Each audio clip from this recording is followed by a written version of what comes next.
Okay, so I want to welcome you to this evening. We're going to be looking at the second book of Genesis. Last week we did Bereshit, and this week we're looking at Noah. And it. I was really thinking this week about the Torah, and I was remembering when I was in school, I loved algebra. One of the teachers told me that it was like a way to make algebra even easier was every time I learned an equation to put it at the back of the book and keep memorizing it, keep going back, always adding the new equations, and then when when I had the test or a problem would be presented to us, we would get used to which equation would be applied to the problem so that we could come up with a solution. That to me is the Torah.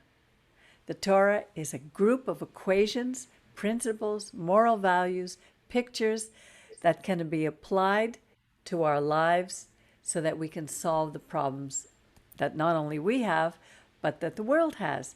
It is really simple. If we take away all the extra rules and regulations that mankind have made in order that separate people and just look at what the Torah says, and every time I read it now I look at that. What are these pictures, what are these equations now that I can apply to my life? And it really, I was really excited when I saw that, because the messages that God gives are simple. They may not be easy to do, because it takes courage, it takes trust, it takes taking a step of faith to enter in, to know that we have a relationship with the creator of the universe. He's not only the creator of the Jewish people, he created everyone. So today we're going to begin by looking at the story of Noah. And it says, last week we ended where Noah found grace in the eyes of the Lord. These are the generations of Noah. Noah was in his generation, in his generations, because he lived many generations. In the Torah, generally, a generation is 40 years. So we know he lived a long time, so he had many generations. He was a man righteous and wholehearted. So he was a good man. It says, Noah walked with God. And I don't know how many people I could say that I know today who walk with God. And it says Noah had 3 sons. I don't know if this is the order that he had them in, if Shem was the oldest, Ham and Japheth. Later we're going to see what happened to the 3 sons. Shem became the father of all the Semites. Ham ended up being cursed through Canaan because of something that he did, and we'll see that soon.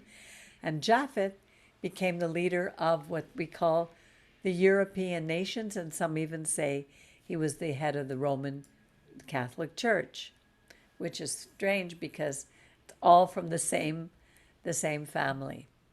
It says the earth was corrupt before God, and the earth was filled with violence. What is the word here for violence, Jerry? Hamas, Hamas, Hamas. Hamas. Oh, Hamas. That's right. Hamas. Have you Oh, heard of a yeah. group that's called Hamas? Oh, yeah. Yeah, Hamas. exactly. Their name means violence. And here it says the earth was filled with Hamas, with violence. The whole earth had been corrupted. God saw the earth, and behold, it was corrupt. All flesh had corrupted their way upon the earth. And if we're looking at how do we compare the earth today, there's so much corruption that's going on at all levels. Even the very earth itself and the produce of the earth. It's hard. We have to look for foods today that are not corrupted through what do they call it? Gene modification. So at that time, and this is showing us that they had well, I'll leave it till a little later on.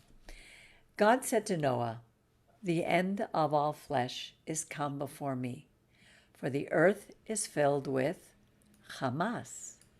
And behold, I will destroy them with the earth.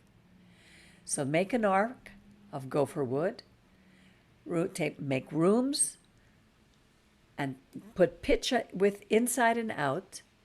And here's how you're going to make it. The length is going to be 300 cubits. The width, it's going to be 50 cubits. And the height, 30 cubits. You shall make a light at the top of the ark. To a cubit you shall finish it upward, and the door of the ark you shall set in its side. You're going to have lower, second, and third stories. So it was pretty deep. And I behold, I do bring the floods of water upon the earth to destroy all flesh, wherein is the breath of life from under heaven. Everything that is in the earth shall perish. So the Ruach, the breath of life, Ruach Chaim, was in everything that lived on the face of the earth. Now, at this time, it said in the last portion, if you remember, it had never rained on the earth yet. The earth gave like a mist. I know sometimes I go to an IGA and they have vegetables that are there, and you see the mist that comes out that is misting the vegetables. And this is what it was like before the flood. I will establish my covenant with you, and you shall come into the ark, you, your sons, your wife, and your sons' wives with you. So you have Noah and his wife, his 3 sons, Shem, Ham, and Japheth, and their wives. That makes how many people? 8 people. Of all the people on the earth, only 8 people entered the ark. Just imagine the percentage of those who lived. Of every living thing of all flesh, you shall bring into the ark 2 of every kind, so that they could keep the species alive, male and female. Of the fowl after their kind, of the cattle after their kind, and every creeping thing up to the ground, 2 of every kind. They shall come with you into the ark, so that you can keep them alive. And take food for everything that they eat. Gather it. It shall be food for you and for them. So this took a long time. It was over 100 years in the making. And all this time that Noah was building this ark, all the people that they didn't live alone. There were other people who lived on the earth. And they were probably watching. And I'm sure Noah was talking about, because he heard the voice of God, that God had told him, "Thus did Noah according to all that God commanded him." So he spoke with God. He walked with God the way Adam walked with God in the garden. And even with all this, nobody came onto the ark, only the animals. And the Lord said to Noah, "Come, and all your house onto the ark, for you I have seen righteous before me in this generation. Of every clean beast you shall take 7 and 7. So you have 7 male and 7 female. Of every clean beast, and the beasts that are not clean, 2 and 2 with its mates." So these beasts that were, it says, tahor, they were going to be appropriate for whatever reason, and we don't know why God chose to make these tahor, so that we could present them to him. They would be used as offerings. The others were going to be the procreation of the races, male and female, which is why it's so important even today that there is this distinction between male and female. Otherwise, there's no procreation on the earth. Of the fowl, sorry, Mary, what? At this point, when it says every clean beast, are they talking about what later is explained as kosher? Not according to what our rabbi taught. What he taught us was that this had nothing to do with food. This had to do with offerings that could be taken to God. Thanksgiving So, offerings, all the 5 different kinds of offerings that would oh, be brought to okay. him. So, okay, so it's not about, Not I about guess, what could be eaten. And we'll see that soon. okay, okay. So because the rabbits weren't offered, for example. No, Okay. your rabbits are safe. And of the fowl of the air, 7 and 7, male and female, to keep seed alive upon the earth.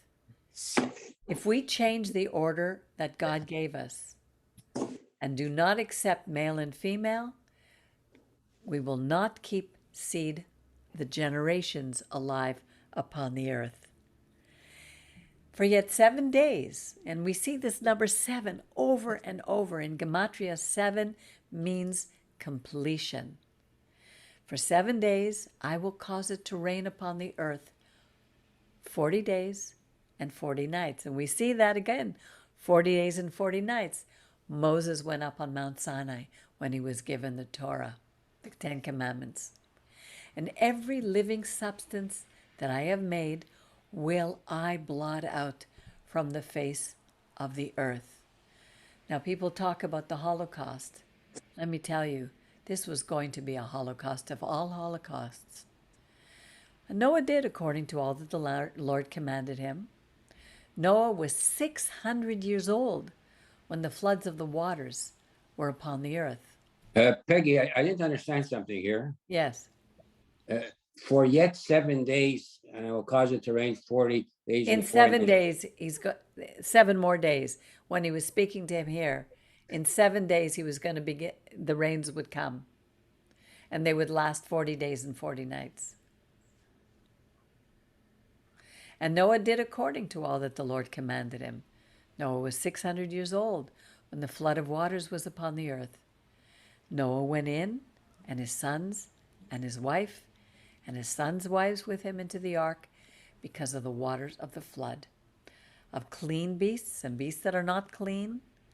So you have tahor and tameh, and a fowl of everything that creeps on the ground. They went in 2 by 2 and 2 into the ark, male and female, as God commanded.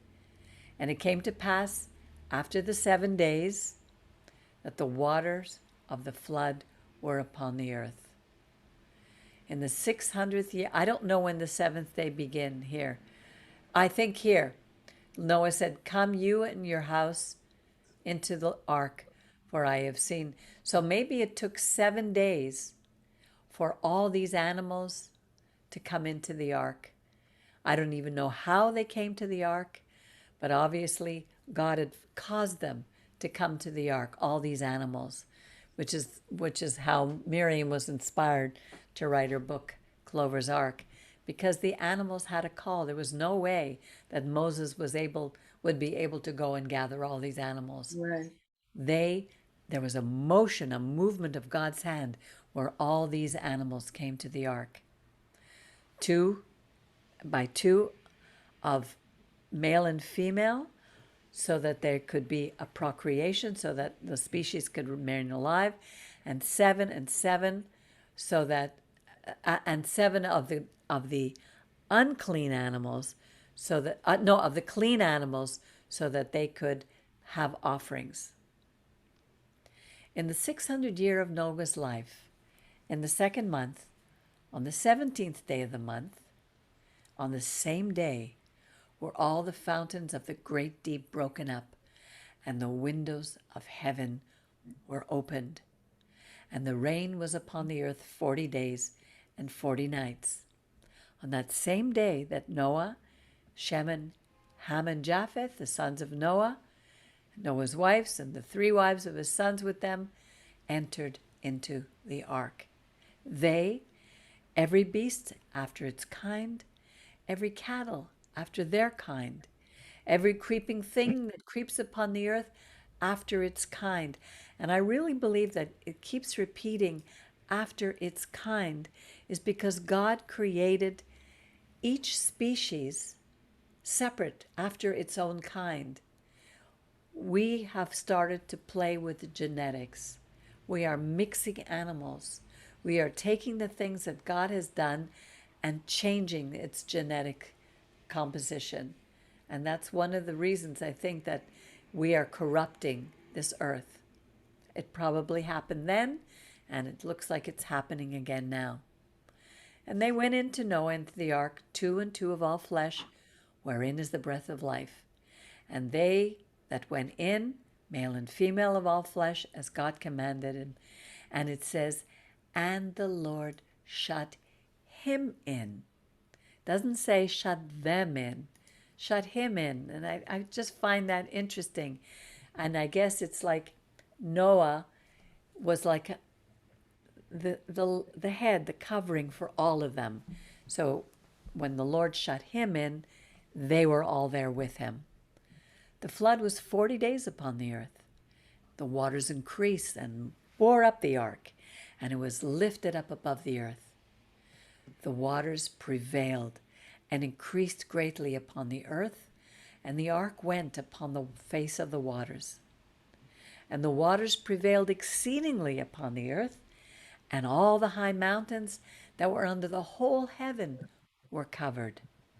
15 cubits upward did the waters prevail, and the mountains were covered.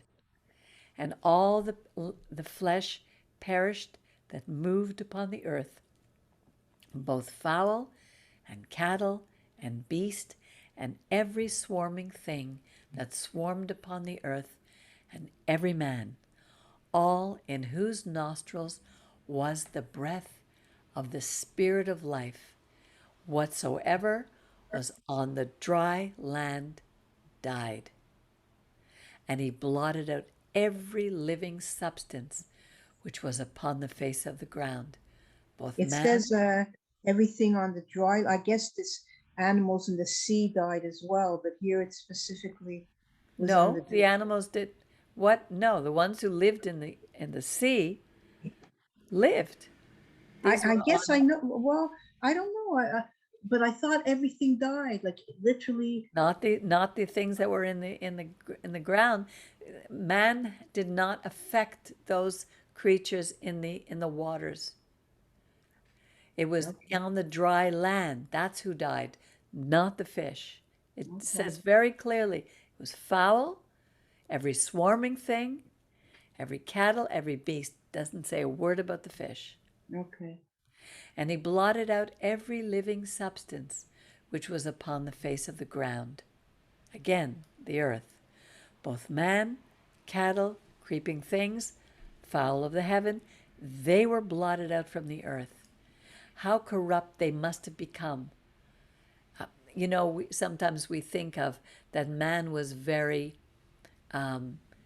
Neanderthal, but obviously they were not, and we'll see that a little later on as well. There was enough knowledge on the earth at that time that everything could be corrupted. And Noah, only Noah was left, and those who were with him in the ark. The waters prevailed upon the earth 150 days. It's a long time. And then God remembered Noah. It's not that he forgot him, but it was going to take time. And he remembered every living thing and all the cattle that were with him in the ark. And I love this verse here. God made a wind to pass over the earth, and the waters were assuaged. Can you think of another wind? Because here the wind is ruach al haaretz. Do you remember when God made another wind pass over? Can you think of a time? Is that Jonah? Remember Coming out of Egypt. coming out of Egypt? Oh, When yeah. our people crossed over the Red Sea, it says Right. eastern wind, and exactly the same word, ruach. That's in Exodus. I think it's 10. I can show you if you want, but that's Exodus 10:13. And it didn't pass over the earth, but it passed over the waters, the Yam Suf, and the fountains of the deep and the windows of heaven were stopped, and the rain from heaven was restrained. And the waters returned from off the earth continually, and after the end of 150 days, the waters decreased. So this is another 150. So we're already at 300 days. It's almost a year. The ark rested in the 7th month, again, 7th, completion, and the 17th day of the month upon the mountains of Ararat. And the waters decreased continually until the 10th month, Tishrei. In the 10th month, and on the first day of the month, were the tops of the mountains seen. And it came to pass at the end of 40 days, he had to wait another month and a half, that Noah opened the window of the ark which he had made. And he sent forth a raven, and it went forth until the waters were dried up from the earth. And he sent forth a dove from him to see if the waters were abated. But the dove found no rest for the sole of her feet. And she returned to him to the ark. And Peggy, Yeah. It's a very special statement, number 7. Yes. No, just a little phrase, and it says went forth to and fro. There's something else which happens. I think something angelic, something that went forth to and fro. There's something in those words, in that phrase, that's used in other places. Anyhow. Do you know which ones? No, I don't remember. Because here it says vayetze, vayetzu. It's almost like a Hebrew expression. I wish I knew more of what it meant, but that's the beauty of the Torah. We can always delve deeper and to find where else it would say that. Vayetze is remember, there's a Torah portion. They went forth. So there was something I remembering something else that way. Yeah. It's Moses, when he had a little issue with the Egyptian. Yes. He turned both ways. He turned to this way and he turned to that way to see who was there. He looked when after he killed the Egyptian. After or before, yeah. Oh, probably afterwards, because then he was afraid. Interesting. And here he said, it's funny because it doesn't say that the raven didn't come back. Do you notice that? It says here he sent forth a raven. Yeah, and it went to and fro. Maybe that's what it means. He went to and then it came back until the waters were dried up from the earth. And then he sent a dove to see if the waters were abated from off the face of the earth. But the dove found no rest for the sole of her foot. And she returned unto him to the ark, for the waters were on the face of the whole earth. And he put forth his hand and took her and brought her in to the ark. Look how the dove came right back into his hand. Yeah. They knew they spent a year on the ark together. They became friends. And he stayed yet another 7 days. And again he sent forth the dove out of the ark. And the dove came into him in the evening, and lo, in her mouth an olive leaf freshly plucked. So no one knew that the waters were abated from off the face of the earth. And he stayed yet another 7 days, and sent forth the dove, but this time she didn't come back anymore. I guess the expression when you present a peace offering or an olive branch comes from here. Yes, exactly. Hey, that's good, Miriam. That's good. And it came to pass in the 601st year, I love this here, in the first month, which is Nisan, the first day of the month, which is our beginning. And here it was his beginning. Right. That's why it makes sense to me that Nisan is really the beginning. Totally. Yeah. Totally, exactly. Interesting. I never realized this. Yeah, and right here, he's beginning again. And the Wow. waters were dried up from off the earth, and Noah removed the covering of the ark and looked, and behold, the face of the ground was But dried. just one thing, this is really amazing, actually. I never realized this. The Passover, it's another kind of ark, and it was also the first day of the month. Exactly, the This is Pesach. This amazing. is the only other place. The word for ark here, well, let me look for it, is right here. It's teva. Where is it? Here, hateva. And the basket that Noah was placed in is called a teva. The Wow. only You two mean places. Moses. You mean Moses. Moses. What did I say? You said Noah. No, I meant Moses. Right, right. The Okay, basket. Miriam could read your mind, Peggy. Yes, she knows me. So that's the only other place that we find that word teva in the That's whole of really the interesting, Torah. and that's really a case for the first of the month of Nisan being the new year. Exactly. The teva, the Noah's Ark, was covered with pitch inside and out so that it didn't sink, and they did that with the basket to to protect it from sinking. The same thing with Moses. And behold, the face of the ground was dry. Now we get in the second month. On the 27th day of the month, the earth was dry, and God spoke to Moses.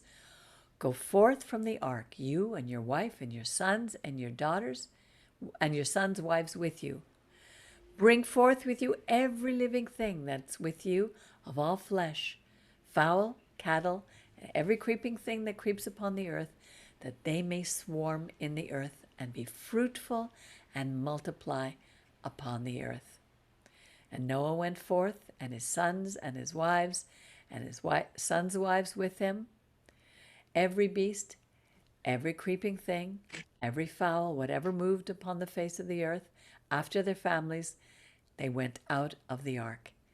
And Noah built an altar to the Lord, and took of every clean beast and every clean fowl, and offered an olah, a burnt offering, that olah here, burnt offerings on the altar.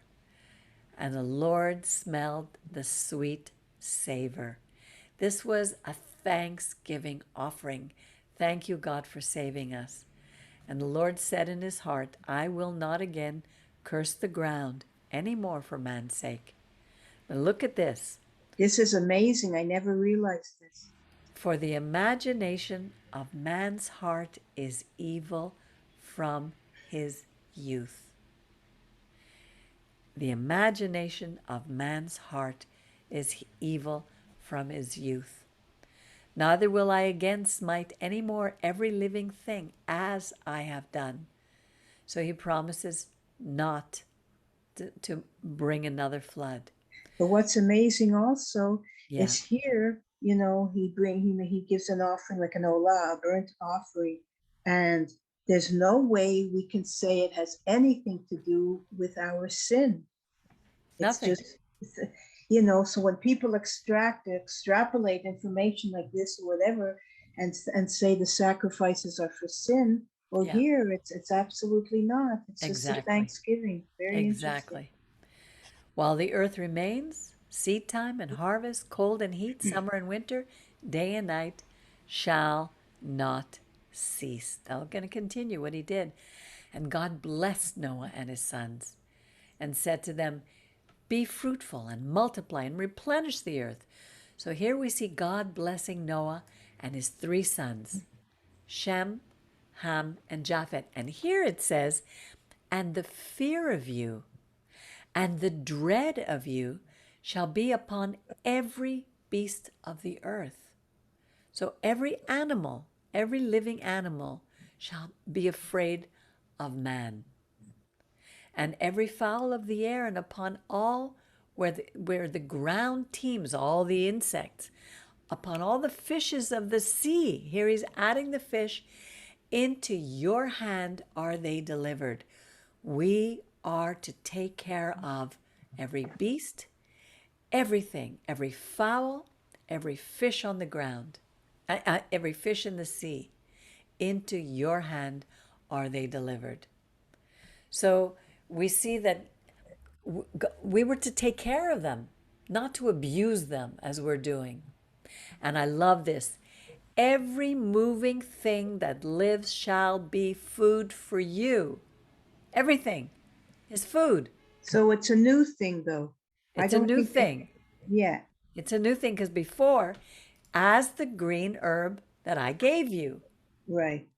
now it's and the only thing that we are not to eat, only flesh with the life, its life, which is the blood of life, you shall not eat.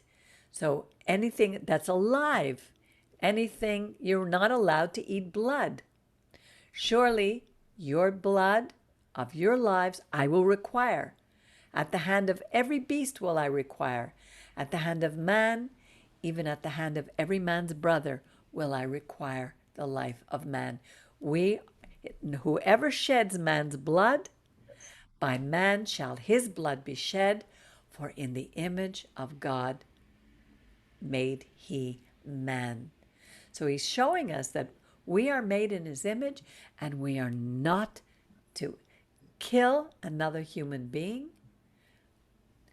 And here it means murder, the same way in the Ten Commandments, we shall not murder, and we shall not eat the flesh with the blood in it. But it has nothing to do with the laws of kashrut. And you be fruitful and multiply, and swarm in the earth and multiply. And God said to Noah and to his sons with him, saying, As for me, behold, I establish my covenant with you and with your seed every generation after you, with every living creature that is with you, the fowl, the cattle, every beast of the earth with you, of all that go out of the ark, even every beast of the earth, I will establish my covenant with you.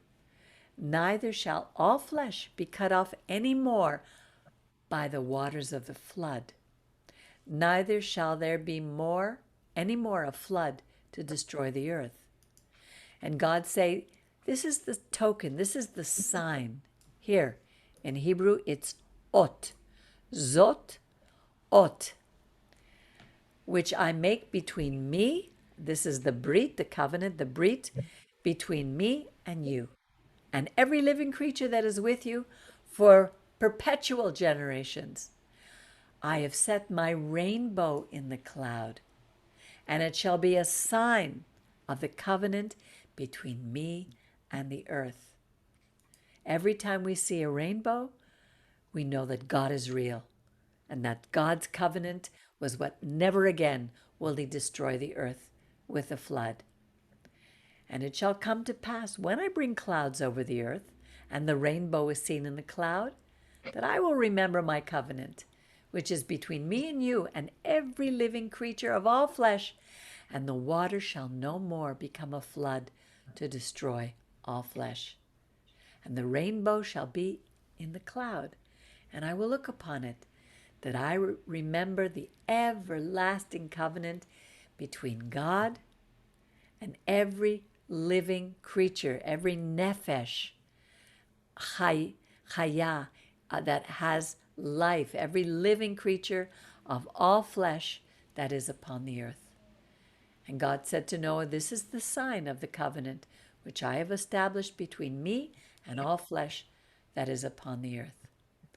And the sons of Noah that went forth from the ark were Shem, Ham, and Japheth. Now, I just want you to think of one thing. They were the only family left on the entire earth. So what does that mean about you and I?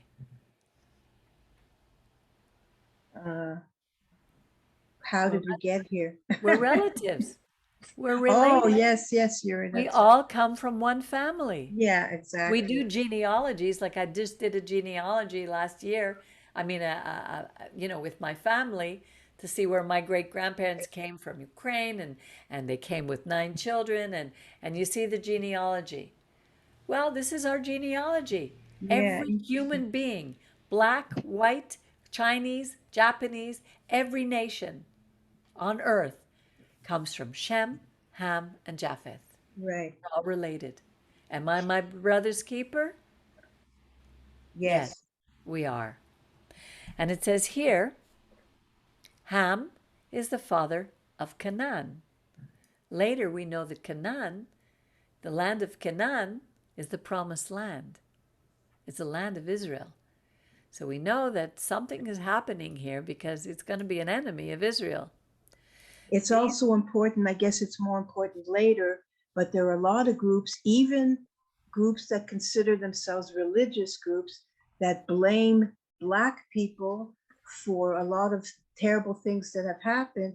And it's not about that. It's the Canaan, you know. Canaan, exactly. So anyway, people have to be very careful Of about what, course, it's terrible. exactly. Because we do not, that's what justified their making of slaves. Right. But there is no justification for No, slavery, and the no. Torah is very clear about that. So there were these three sons. These three were the sons of Noah, and of these were the whole earth spread out. Now Noah, the husbandman, began, and he planted a vineyard. He could have planted tomatoes. He could have planted lettuce. First thing he does is he planted a vineyard, and he drank of the wine and got drunk. I don't blame him. He just saw the biggest Holocaust that's Of ever course. existed on this planet. People have come back from the Holocaust and they get drunk because they Yeah. can't take what they imagine what he must have been feeling. So he planted a vineyard, he drank of the wine and got drunk. And it says he was uncovered within his tent. And Ham, the father of Canaan, saw the nakedness of his father and told his two brethren who were outside. Shem and Japheth took a garment and laid it upon both their shoulders, went in backwards, and covered the nakedness of their father. And their faces were backwards, and they did not see their father's nakedness. Now, our rabbis, our sages, have come up with multitude of stories about what happened here. But obviously, there was some kind of gross disrespect that Ham did toward his father that Shem and Japheth did not. Because it says here, Noah awoke from his wine and knew what his youngest son had done to him. Obviously, they told him. And he said, Cursed be Canaan. Why didn't it say, Cursed be Ham? Yeah. If you remember, before God said, God blessed Noah and his sons. God doesn't go back on his blessings. So he didn't curse Ham. He cursed the generations of Ham, the father of Canaan. He cursed Canaan. A servant of servants shall he be to his brothers. And he said, Blessed be the Lord, the God of Shem, and let Canaan be their servant. And God would enlarge Japheth, and he will dwell in the tents of Shem, and let Canaan be their servant. So here, Canaan is the servant of both Shem and Japheth, and Japheth would dwell in the tents of Shem. So literally, Shem is the chosen one of God. He would be, Shem would be come from the line, from Shem's line, we will see later on, will come the Semites through Abram, and that's coming up. So he will, this is really important because these three sons will play the major role of populating the earth. And we'll see later on, there's many names. Some will become Israelites, and some will become enemies of Israel. And Noah lived after the flood 350 years. So we see it was 600 years when he was when the rains came. He was on the ark at least another year, and here's another 350 years. Kanena Hora. All the days of Noah were 950 years. And then he died. So he lived a long time. Now these are the generations of the sons of Noah, Shem, Ham, and Japheth. To them were born sons after the flood. Now we can spend a lot of time on this. The sons of Japheth were Gomer. Gomer is Germany. Magog is north in parts of Russia. Madai, Javan, Tubal. Tubal, I think, is Turkey. Javan, I think, is Greece. Meshech is up. You see Magog and Meshech up in the north, and Tiras. Tiras, I think, is Persia. To tell you the truth, I don't remember them all, but I know that these are all names that today, here, the sons of Gomer, Germany, is Ashkenaz. This is where the Ashkenazi Jews come from. Ashkenaz. Rifach and Togarma. Togarma, I think, is Turkey. Sons of Javan, Elisha, Tarshish, Kittim, Dodanim. If you do searches, you'll see who these people were. And of these were the isles of the nations divided in their lands, everyone after his tongue, after his family, in their nations. Here, I'm not sure what this means here, after his tongue, because later we're going to read about the Tower of Babel, where everyone speaks in one language. So maybe this was speaking about later, after their languages were confused. So this, because things are not chronological in the Torah. God is constantly giving us pictures. Some things can be taken literally, some things are not, some are chronological, some are not. But the ideas are, what are the pictures that we're being given? Here, the sons of Ham are Cush. That's Ethiopia. Mitzrayim. Where's Mitzrayim? Jared, what's Mitzrayim? Oh, sorry. Egypt. Egypt. Yeah. Egypt, yeah. Yeah. So all these are those areas. The sons of Cush, Seba, Havila, Sapta, Rama, Saptika. Okay. Cush begot Nimrod. He began to be a mighty one in the earth. He was one of the big shots, a macher. He was a mighty hunter before the Lord. Whereas it says, like Nimrod, a mighty hunter before the Lord. Just quickly, it's funny how people, the expression, he's a real Nimrod. Remember when people used to use an expression? Exactly. The Nimrod. And yet here, look at it says, before the Lord, Lifnei Adonai, Yud He Vav He. And the beginning of his kingdom was Babel, and Erech, and Akkad, and Calneh in the land of Shinar.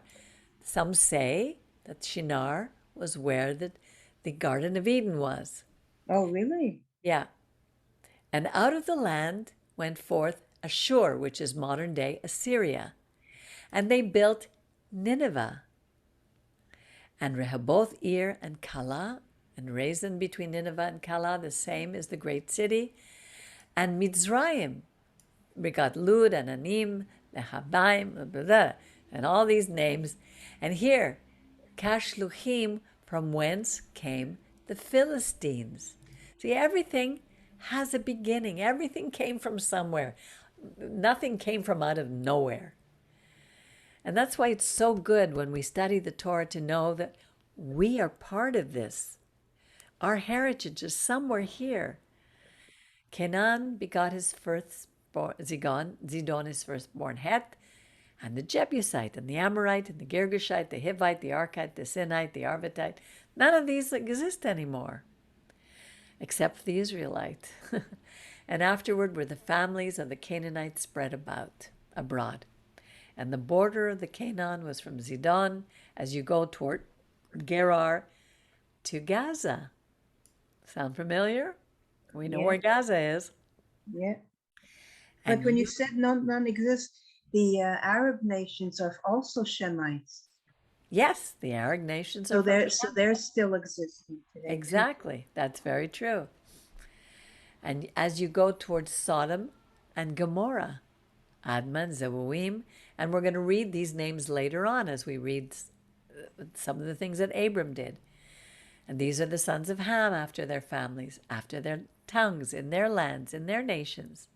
And to Shem, the father of all the children of Ever. Ever, which means on the other side, is where the name Ivri, Ever, Ivri, the Israelites come from. The elder brother of Japheth. To him were also children born. And these are the sons of Shem, Elam, Ashur, Arpachshad, Lud, Aram. The sons of Aram, Uz and Hul and Geter and Mash. Arpachshad begot Shelah. Shelah begot Eber. And I love this verse here. Unto Eber were born two sons. The name of the one was Peleg, for in his day was the earth divided. And if you look into the history of the earth, we see that the ancient archaeologists, I guess you'd call them, those who studied the earth, teach that it used to be one large body of land. Oh, really? Interesting. Yes. And that's how we get people who've come. Like, how did they end up in a land that is now divided by the ocean? Wow. They like the Mongolians who Right. were so, but it was here. For in his Wow. day Interesting. the earth divided.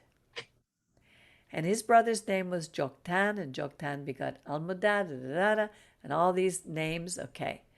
And their dwelling was from Meshan. Okay. These are the sons of Ham. These are the families of Noah after their generations in their nations, and of these nations divided in the earth after the flood. And now we're coming to a very interesting story. The whole earth was of one language, one speech. And it came to pass, as they journeyed eastward, Kedem, that they found a plain in the land of Shinar, and they lived there. And they said to one another, come, let's make brick and burn them thoroughly. And they had brick for stone, and slime had they for mortar. And they say that this slime was like oil. There was already oil in that part of the world. And they said, come, let's build a city and a tower, a ziggurat, with its top to the heavens, and let's make a name for ourselves, lest we be scattered abroad upon the face of the earth. And the Lord came down to see the city and the tower, which the children of men were building. And the Lord said, behold, they're one people. They have one language. And this is what they're beginning to do. Now, nothing will be withheld from them, which they decide to do. In other words, when men come together with a common purpose, in this case was to replace God, they could do whatever they wanted to do. This is the power that God gave us. So he said, come on, let's go down, and there confound their language, that they may not understand one another's speech. So here's where we get all the different languages that are spoken, and there's many dialects that have been developed over the years.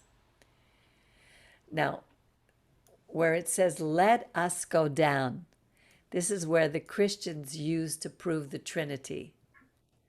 But it has nothing to do with that. Who God is speaking to, I don't know. Could be a royal we, maybe speaking to He's talking to his angels, but figuratively. yes, talking to the angels, and come on, let's go down. And some say it's the royal we, like when you say to your kids, come on, let's take a bath. Doesn't mean you're going into the bath with them, but it's like a royal we. So the Lord scattered them abroad from there upon the face of the earth, and they left off to build the city. Therefore was the name of it called Bavel. This was the original, this is where Babylon comes. And our sages say that it was the gate, almost like the gate of the garden, because the Lord there did confound. And there's a Sephardic custom that the first child that is born, the first son that is born to a Sephardic family is called Baba. It's the first opening, the first gate. Oh, I didn't know that. Yeah, Wow.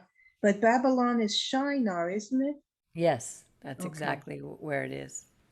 Because the Lord did confound the language of the earth. And from there did the Lord scatter them upon the face of the earth. These are the generations of Shem. He was 100 years old, and he had Arpachshad 2 years after the flood. Shem lived after he got Arpachshad 500 years. So here it's going to go through the genealogies, and instead of reading it all, it's easy to read. But here we come to Serug. Serug lived after he begot Nahor, 200 years, and they had sons and daughters. Nahor lived 29 years, and he begot Terah. Terah lived 70 years, and he begot Abram, Nahor, and Haran, the three brothers. Remember Haran? Who was Haran? Lot's father. Oh, yeah. Lot's father. And remember, Isaac was sent, it was Jacob who was sent to Haran, to the, was it to the family of Haran to find a wife? Uh, Jacob. Jacob. Well, Yes. these are the relatives of Abram. They all stayed together.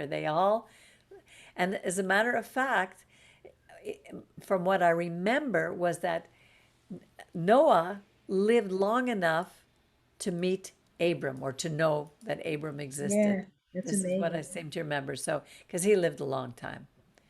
And Haran died in the presence of his father Terah in the land of where he was born in Ur of the Chaldees. This is where Abram came from. And Abram and Nahor took wives. The name of Abram's wife was Sarai. The name of Nahor's wife was Milcah, the daughter of Haran, the father of Milcah, the father of Iscah. And Sarai was barren. We know that story. This is a long time later she's going to have a child. But here she still had no child. And Terah took Abram his son, and Lot the son of Haran, his son's sons, Sarai his daughter-in-law, his son Abram's wife, and they went forth from Ur of the Chaldees to go into the land of Canaan. And there they came to Haran and dwelt there. The days of Terah were 205 years, and Terah died in Haran. And I think that's the end of this one. Yes, because the next one will be Lech Lecha. So that's the end of this. I read it and I get so excited because there's so much to be gleaned out of it just at face value. Without even beginning to dig, there's so much that we can get out of it, that we can see. I love it. I love this. It's at the beginning of all things. Yeah. Bereshit. And it shows that we don't come from nowhere. We don't come from nothing. But the principles that we can gain from them will help us in our lives today. You know, God said he wasn't going to destroy the earth with a flood, but it talks about a future time when the earth will be destroyed in another way, and they say it will be through fire. The earth needs cleansing because, again, corruption is on the face of the earth. Right. And our only hope is to get into the ark, and the ark is really the protection of God, under his protection. So, Jared, did you make any notes? Any interesting comments? There were some interesting things here. There's, there's always something interesting. Okay, what, like? A couple of things I'm not gonna, not gonna mention again, but yeah. So we're talking here about generations. Then he goes into the details later on with different people. Goes into details later. Right. That's it? Very interesting. Yeah, I love it. it Love really is Parashah. a beautiful portion. And next week we'll do Lech Lecha, where Abram said, Lech Lecha me'atzecha u'mimaledetecha u'mibeit avecha el haaretz asher ani noten lecha asher ani everechecha. Get out of the land that I will show you, and there I will make you, I will bless you, and I will make you a great nation. That we will look at next week. But right now, I think it's important for us to know that every human being on the face of the planet comes from one family. And that it's we are, not a family of apes. and it's not a family of apes. We didn't come from apes. We didn't come No. from monkeys, as the Germans said we did. We didn't come from apes, as the evolutionists said. We came from one family. And there's archaeologically, there's a story of a flood in many, many, many, Right. many various peoples on the earth. So that's our story for today. So let's be kind to each other. Let's be good to each other. And remember, we are our brother's keepers. So let me Thank you say, so much. you're welcome. So Thank now I know that shadow was created and you had dominion and stewardship over I had dominion over my dog, and you had dominion over your rabbit. her. Until next week. Okay.